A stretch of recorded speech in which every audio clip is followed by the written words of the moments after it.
you met some cool people at the Grammys. I saw you with Kendrick. Just run me through who you met and kind of how was that? Crazy. Right.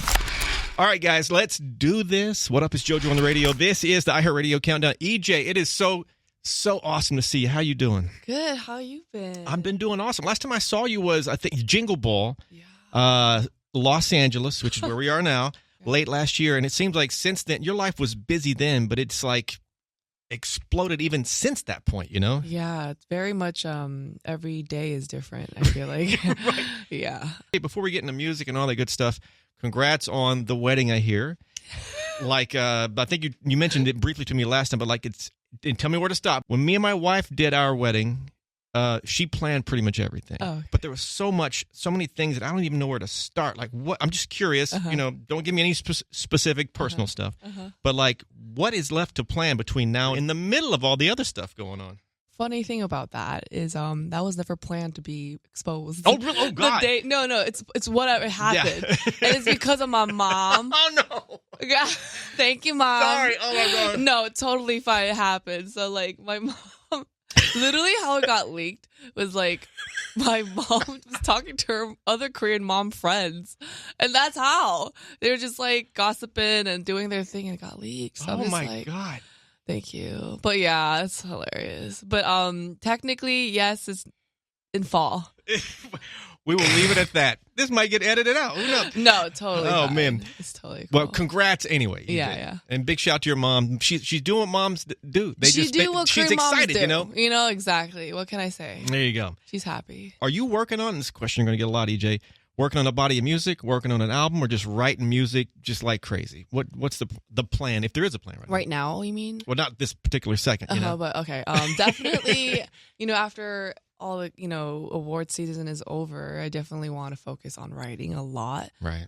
Definitely thinking about album as well. I never thought I ever would say that out of my mouth ever. But How does it feel to say that? Weird. So weird. Because I'm so used to writing for other people's, like other artists' album or, single or something. But yeah, it's a very different mindset that I'm trying to get into. But I'm actually quite excited because I'm curious what EJAE sounds like or what her album would sound like. So very excited. That is kind of crazy. And I never really thought about this until, I don't know, a couple of years ago, interviewing whoever it was, that, when an artist starts an album, sometimes you don't know what it's going to sound like. And it's like discovery for you as well as fans, as the same thing, right? Definitely. Absolutely. Yeah, I mean, I'm figuring it out as I go, especially like my fans have been wonderful. I think we're like growing together. I'm here because of them, literally. Like, I was behind the scenes in this animated film, and suddenly they're like, "Who's the singing girl?" and pulled me out. I'm like, "Okay, hi." So, like, it's very cool, and I feel very supported. So, let's just see. Like, I want to dive into what I want to say, and I do have a lot of things I want to say with this whole experience. Lots of has happened in the past 6-7 months. So, right. Okay, 2 questions I'm going to ask you when the album is done, like when you come back to promote the album. 2 questions I'm going to ask you are, what song is the centerpiece of the album? And how do you know when an album is done? So I'll stick to, that's a tease for the next interview, or, whenever the album is done interview. Okay. Because I find those answers fascinating. I'm really curious what your answer will be to those questions. All right, EJ, describe the experience of winning a Grammy, best song written for visual media. I mean, that's just such a moment. I don't know what you can say about it. Was it just a blur? I mean, what's that like? Definitely a blur. I still don't think I was able to sit down and like digest the whole situation, but I think my mom was there and my fiance was there, and I just, when they said Golden and EJ and Mark's on it, like the whole team, I just couldn't believe what was going on. And I think at that moment, the first thing I thought was, as a Korean American woman, I felt very, very proud. Also created by a Korean Canadian woman, Maggie Kang, our director. So it's just like, it just goes to show like how hard work does pay off, and the whole team works so hard. And it's finally a film or a movie or a song that has Korean lyrics in it. So it was a day of representation for sure. You met some cool people at the Grammys. I saw you with Kendrick. Just run me through who you met and kind of how was that? Crazy. Right. There's no words. I need to read more books for adjectives. Goodness. Like, oh my God. Like, I've always watched the Grammys from at home, you know, so just to be in the area would be enough, but like being in actual like next to the artist was such a crazy experience. Who were you next to? Who was your seat next to? Seat next to like Cat's Eye. There was Lauryn Hill. Shut up. And like, so my fiance was there with me, and he has a lot of heroes that he wanted to meet too. So we met the drummer of Red Hot Chili Peppers, and we met absolutely Kendrick Lamar. That part was insane. He said, I was like, oh, and I was like, oh, I'm like K-pop Demon Hunters, EJ, you know, singing voice of Rumi. He goes, yeah, my kids love you. That's I was like, crazy. what? I never thought I'd ever hear that out of Kendrick Lamar's mouth. And he said, yeah. I'm like, wait, they sing the songs? He's like, yeah, they sing Golden all the time. And I'm like, no, because I sing your songs. That is crazy. He's so nice. But yeah, anyway, I just had so much fun. Did I see you with a pic with Bad Bunny too, or no? No, I didn't get to. I met him at SNL. That's cool. Okay, obviously. Yeah, that was fun. Oh my god! And mom had fun, obviously. Mom had fun. Well, she was there for like to see the nominations that we had. But then after that, she just went to sleep. She's like the only woman who slept at the Grammys probably because she was jet lagged. Wake up, mom! Wake up! Yeah. You wrote "Time After Time" 8 years ago, to my understanding. Yes. The song evolved over time. Yes. Can you elaborate on how this song, like what it sounded like then, kind of how it, and what it evolved into? Yeah, that was actually one of the first songs I wrote at the beginning of my career as a songwriter. And it was in LA, I remember, and it was just, I always loved the melody. It was called something completely different. Still about the same person, this guy over here, but like it was like a different sound, a different track. And then fast forward to now, I've always loved the melody. I wanted to get back to it, back to the song. And me and Rolo, my co-writer, we completely flipped the song. Like we kept the hook, but changed the verse and pre. So it's a different song. And then we asked Von Oliver, the producer's amazing producer. He basically like reproduced the whole thing, and now it's like this UK garage kind of sound. Wow. And the melodies, like, you know, I just always loved it. And time after time, you know, shout out to Rolo who created that concept and loved it. And it's basically about like, you know, how you have this one person in your life who you can't ever forget or you always like gravitate towards. Literally. The guy over there. Yeah, it's just, that's what it's about. And like, it's a great song to run to because it feels like you're running after and chasing after that person. You know, you're always like leaning and gravitating towards that person. So yeah, I just, you know, I love how it came out.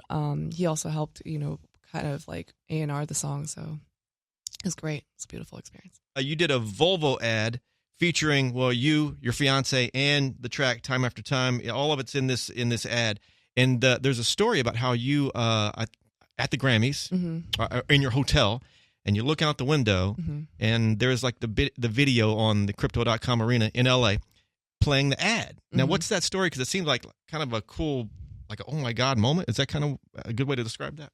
You mean seeing it at the? You saw it play on some screen, yeah. Well, that was, maybe I got the story wrong. No. I mean, we saw it. I saw, like, I didn't fully get to see it. I was doing makeup and glam, but you know, my fiance, my mom, everyone got to see it, and it was very much surreal to see my whole face on a big screen like that. And you know, it was a great collaboration with Volvo. You know, to have a song that it's a perfect song to hear and listen to in the car. It's like a very fast-paced song, so I thought it was like the perfect collaboration. Yeah, but it was really cool. It seems like the LA version of the Times Square moment, you know, like you're looking out the window and bam, there's your face 400 feet high, you know. So yeah, just so many things are happening. It's hard to digest everything right now, but yeah, it was a really cool moment. Oscar noms, you got a couple, you and the K-pop Demon Hunters crew, a couple of Oscar nominations, which is wild. March 15th, the date on that. You're nominated for Golden, Best Original Song, and K-pop Demon Hunters, Best Animated Feature. So, I mean, there's so many award shows, all this stuff. Are you getting used to going to award shows? Is it becoming kind of normal? No. I don't think it'll ever be normal. It's a lot. I've never, like, again, I was so, I was always so used to being behind the scenes. And now being in the spotlight and meeting all these incredible talent and people like heroes I've looked up to, it's very surreal but also quite motivating. But yeah, I'm just so honored to be amongst these legends, and with my team, and it just goes to show how like, you know, our team really did work hard for this moment. So very, very proud. When you go to an award show, is it fun or is it stressful or a little bit of both? Both. Definitely both. It's stressful because I feel like imposter syndrome.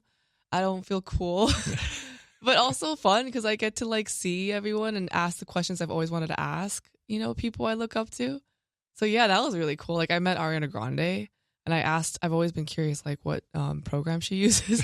What she said? She uses Pro Tools, and like I use Ableton. So because I know she's an incredible vocal producer herself, so I just have so many questions for her in general. Oh, well. But yeah, and it's just really cool to meet everyone. Okay, serious but dumb question. You have a couple of awards so far. You're probably going to win a few more, is my guess. You know, where do you plan to put these? Because let me name drop Ryan Tedder. Well, you know Ryan Tedder. Yes. I went to his studio and so I need to use the restroom. Ryan, he goes, okay, right over there, and he has two restrooms or two toilets in the big nice bathroom, and on each toilet sat a Grammy. Really? I mean, there was I think a Taylor Grammy on one and an Adele Grammy on the other. I have a video posted. I think those are the ones. Where are you going to put your awards?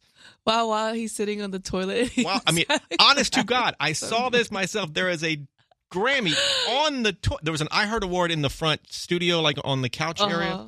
But swear to God, and actually, I picked it up. I'm like, shut the hell up, dude. Wow, a Grammy on the back of the toilet. Well, I mean, he probably has so many. Maybe so. I saw two. I don't know how many he has, but I saw two.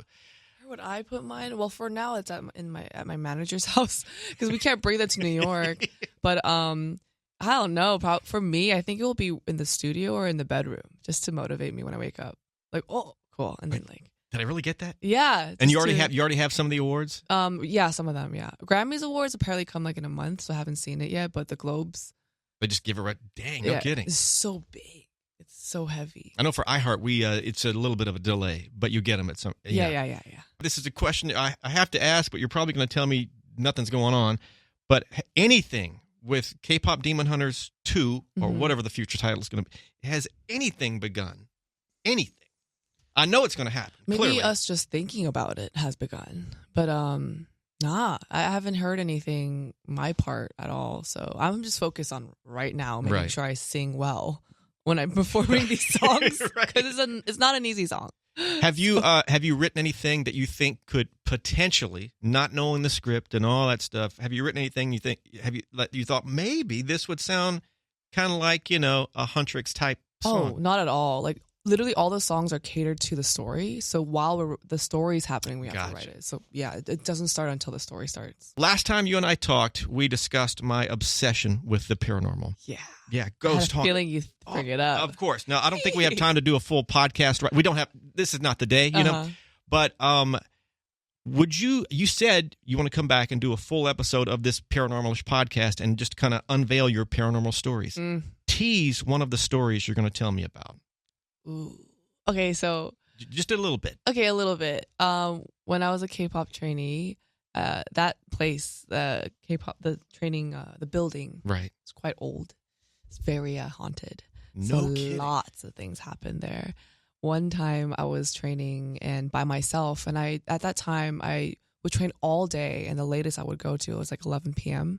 And I would be the last one out, so there's no one in the building. I had to be the one like turning off all the lights. Wow. Okay, here we go. And I remember it was like there's a mirror, right? You're dancing, and in the mirror you can see the door behind you.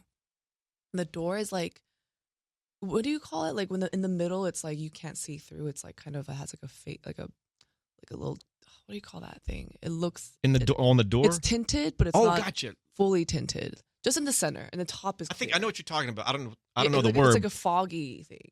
Okay. I don't know how to say it, but it says like it was in the middle like that, and then on the top you can see like it's clear. It's like it's glass. Okay. And I saw the top. This door is really tall.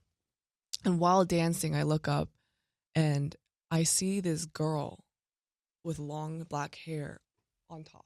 Shut up. It doesn't make any sense because it's so tall. That means she's like freaking 7 or 8 feet. Like, and she was just looking up, and her bottom, I didn't see any of her bottom. It was just her head. And she's just looking like this. Shut up. And I told you this. Yeah, sorry. But yeah, it was like for like 0.5 like I notice whenever I see paranormal things, it's like 0.5 seconds, like so fast. I remember freezing. I was like, and I just like couldn't move for like a good 10 minutes, just like praying. And despite the fact that she was so high up, she looked like real, like a real, like she looked so like pale. That's all I remember. Like dark black hair and just a pale face. Her eyes were just like massive. What? All right. And it was so fast.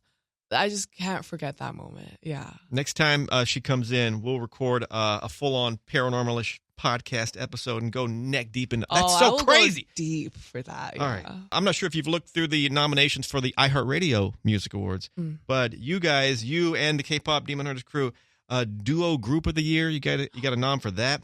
Pop song of the year for Golden. Oh, wow. K-pop song of the year. Also, and the following two categories are socially voted categories. Best lyrics for Golden and favorite soundtrack of the year. Oh, wow. I mean, I have no insight on who's going to win, what's going to happen, but you better clean off a couple of toilets if you're going to do like Ryan Tedder and find places. I mean, you must. Your whole house is. How exciting is it to win awards like this? It's very, very, very exciting. Very just gratitude is like the only feeling I feel. It's so cool. It's just really, really. Is it true what they say when it comes to awards? You know, it's an honor just to be nominated, but you want to win. Like I don't know where I would fall on it. Like it would be an honor to be nominated for things, but man, I'd want to win it. You know, like I don't know where you fall on that. I do feel like getting nominated is already winning because, like, first of all, there's so many songs out there and so many artists, and just to be, and there's not many nominations. You know what I mean? So to be nominated is truly like an honor. That means they noticed you and you're successful enough for them to notice you and pick you. So again, that's already success there. You probably answered this question already, but let me just make it official. Have you ever been starstruck? You talked about, Kendrick, you talked about Ariana. Maybe those are your answers, but how would you answer that question just point blank? Starstruck, EJ. Oh, 100%. Many of those, for sure. But I think the most starstruck I've ever been in my life was recently at the Clive Davis pre-Grammy party. I shouldn't have seen this person because we were about to perform, and it just ruined me. I looked to my left, and this person, it was Max Martin. Shut up. I was like, oh my God. Because my manager was like, oh, is there anyone you want to meet? I was like, no, I don't want to meet anyone because I'm too nervous. And I just had to look left. And he just looked like Jesus. Like, I was just like, oh my God, it's Max Martin. And I was like, I really have to go see him. And this is my only chance. So I went up and I said hello. And I was so nervous. I don't know. I think I embarrassed myself. I don't think he wants to meet me anymore. But yeah, it was crazy. And he knew who I was, so that was so surreal. Of course he knew who you were. I mean, I bet just like the same answer you're going to get, like somebody in his family sings your songs. Oh, yeah. If not him. Hopefully him. That's just crazy. I have some buddies, Backstreet Boys, that work with him a ton, and they just say so many crazy things about him. And what did you talk like? What programs does he use or anything like that? I wanted to, but I was just so like scared, and I was just like, "Oh, you should. I would love to meet you and learn." And he was like, "I don't think you need to learn at all." And I was like, "I do. Oh, I still need to learn more." And he was like, he's like a really fun and just kind person. I noticed. So, it was such an honor just to be in his presence. So I would love to meet him again. Max Martin, possibly work together in the future. Just throwing that out there. There we go. No pressure, Max Martin. No pressure. Message to your fans. What do you want to say to this group of people that they are with you? They are ride or die at this point. So, message to fans.